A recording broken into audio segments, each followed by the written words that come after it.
All right, on to number 7. So let's remind ourselves here we are in basic conditions. I probably shouldn't have written that so close. I'm going to erase it because we're going to need our arrows. Basic conditions. Okay, first thing, let's assign some oxidation numbers. If you remember that hydroxide is overall -1, that's going to help you to know bismuth is +3.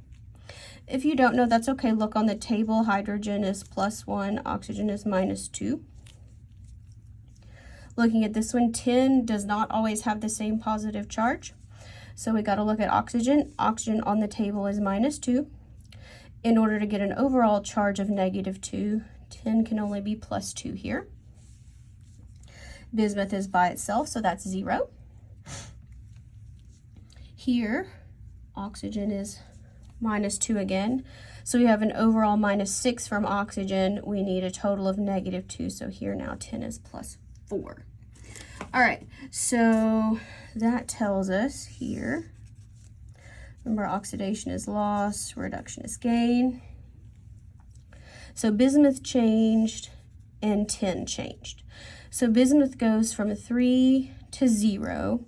So that means it gained 3 electrons, so that's going to be reduction. Tin, did I say bismuth? I don't know what I said. This is bismuth. Now tin, on the other hand, goes from +2 to +4, so that's a loss of 2 electrons, so that's oxidation. Okay, let me try to do this. Let's start in the center so we get room to write. So oxidation is loss, so that's going to be our SnO2 -2, and it is losing SnO3 -2 and 2 electrons. Okay, reduction is going to be bismuth hydroxide going to bismuth itself, and that's going to gain 3 electrons. Okay, so let's go with oxidation and let's start balancing. So we balance everything except hydrogen and oxygen. So 110, 110, we're good. 2 oxygens, 3 oxygens. We need 1 oxygen. We do that with water. Good. Now we have to balance hydrogen with H+. 2 hydrogens, 2 hydrogens. Now we are in basic conditions, which means we are not allowed to have free hydrogen. So we have to balance with hydroxide.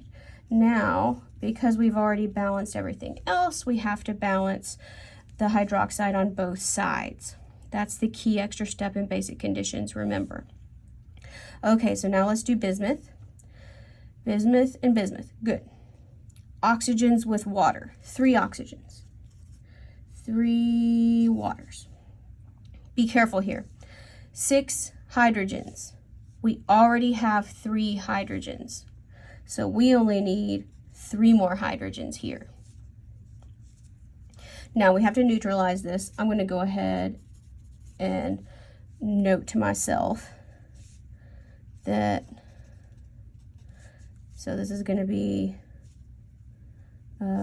3 waters. Okay, so now that's where we are. Now we got to look at electrons. 2 electrons, 3 electrons. Curses.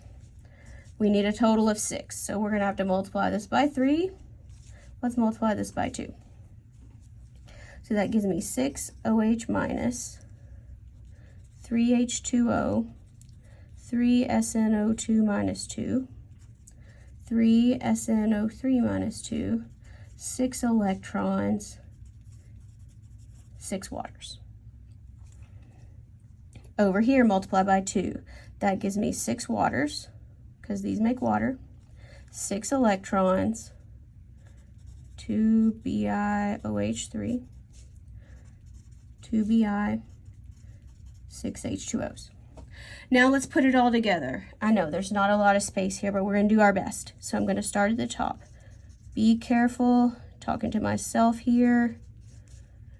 Don't leave out anything. Make sure you're copying from the right line. 6 electrons, 2 BiOH. That's a 3. Now, okay, got everything. Now let's go on the right side. 3SNO3 minus 2, 6 electrons, 6 waters, 2 Bi, 6 waters. Okay, now let's start canceling. Always start with the electrons. What else do we have?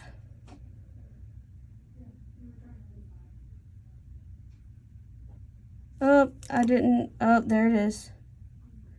I had a 3, I didn't add the OH minus to this side, did I? Y'all. 3 OH minus times 2. 6 OH minus.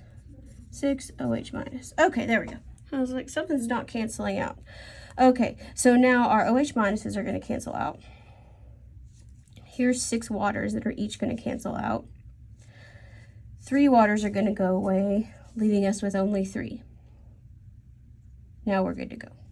So we're left with 3SNO2 minus 2, 2 BiOH3, 3SNO3 minus 2, 2 Bi, 3H2O.